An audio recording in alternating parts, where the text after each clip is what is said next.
So the key thing to emphasize here is that the mass is formed through the disintegration of prior alliances and allegiances.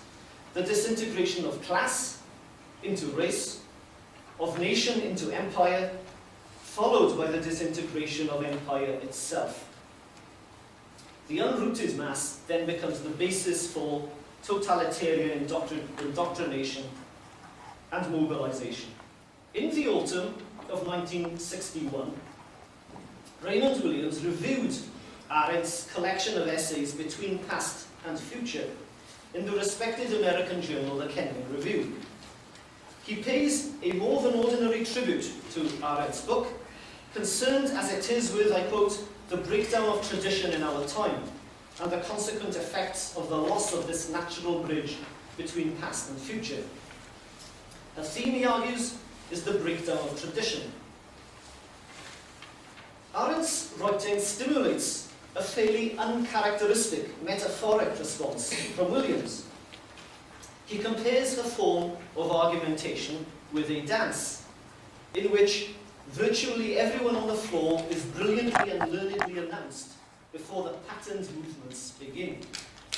But every now and then, a masked stranger appears to disturb the carefully patterned argument. And in between past and future, argues Williams, that masked stranger is the idea of mass society. Quotations 3 and 4 are by Arendt, quoted by Williams, and according to him, the first and second times that this masked stranger enters the ball or appears in her text. In the situation of radical world alienation, neither history nor nature is at all conceivable.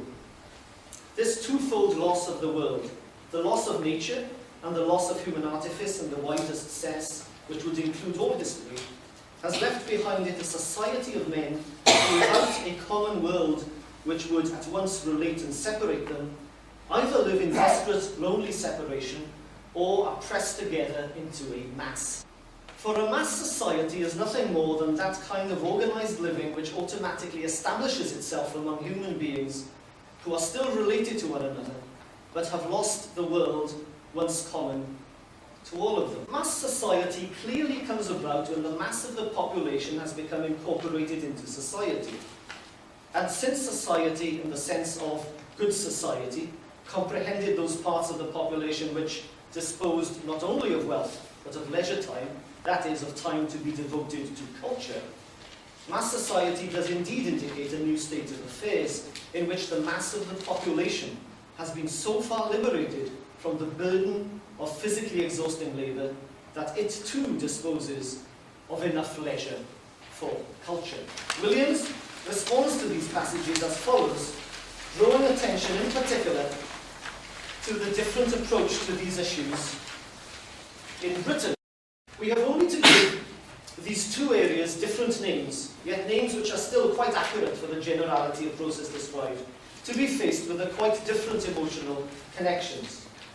Thus, the first process, which creates mass society, is the loss of a religious or quasi-religious worldview, with the implication that this loss creates an inevitable alienation from the world. The second process is the growth of democracy, which indeed has a different colouring from the idea of the incorporation of the mass, which is a kind of voluntary digestion, but which nevertheless is an open historical fact. When we are told that we will not look at the facts of a mass society and at its inevitable consequences in mass culture, we are not forgiven for implying that it seems to us that many Americans will not look at capitalism with any sense that it is transient and replaceable. We can all acknowledge the pressures of a particular society, but it seems to some of us that many brilliant American thinkers are in effect hypnotized by certain concepts which seem to us to be rationalizations of tensions in the society which cannot easily be openly named. The central argument always is about this concept of mass society, which seems now so built in that arguments begin from it rather than passing through it.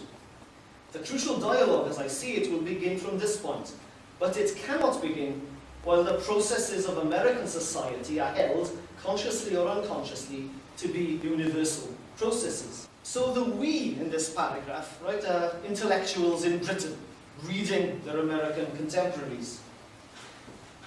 Raymond Williams was always attuned to the ways in which dominant cultures could pass off their own particularities as universals, which is what he's accusing the Americans of doing in this instance.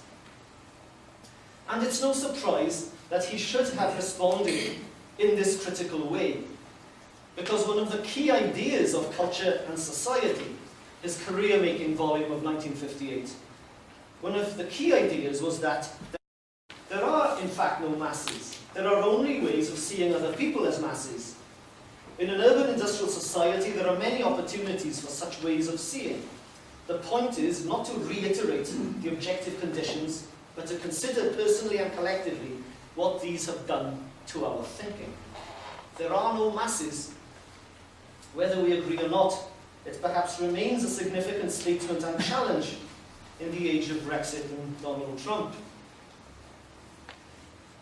There's no indication that Hannah Arendt had read Culture and Society, but she did write to thank Raymond for his review. Quotation 7 is from a letter held at Swansea's Raymond Williams collection. How reassuring to see that one has spotted my illegitimate use of mass society, without pedigree and with only the briefest of introductions. I have done it before, each time with a bad conscience, but nobody ever quoted me. The reason why I did it is simple. Obviously, the word indicates a very real phenomenon, and my trouble is that I don't quite understand it, and therefore cannot fit it into my patterns. I don't know what to do with it, although I can see some of it all around me. Now, Arendt had indeed done it before, because as my first quotation suggested, some of the central arguments in the origins of totalitarianism depend on the deployment and existence of the masses. Her emphasis on sight, on seeing it all around me, is, I think, significant here. For it's precisely that way of seeing that Raymond Williams was trying to challenge when he noted that there are only ways of seeing other people as masses. In Culture and Society, he goes on. Quotation 8, I do not think of my relatives, friends, neighbours, colleagues, acquaintances as masses. We none of us can or do. The masses are always the others, whom we don't know or can't know. Yet now, in our kind of society, we see these others regularly in their myriad variations, stand physically beside them. What we see, neutrally, is other people, many others. People unknown to us. In practice, we mass them according to some convenient formula. Within its terms, the formula will hold. Yet it is the formula, not the mass, which is our real business to examine. So I think this emphasis on sight leads me to a key difference between Arendt and Williams. In rather simple terms, it's a difference between perhaps seeing from above, from a position of objective detachment. The African-American novelist Ralph Ellison accused Arendt in a different context of looking at the world from an Olympian height, and the other of seeing from below.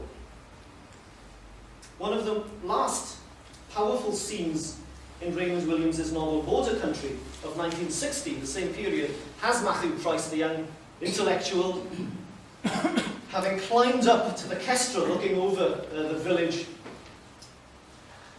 offering a kind of Olympian sight, and then deciding that the true meanings are down back in the valley, and we trace him back into his community.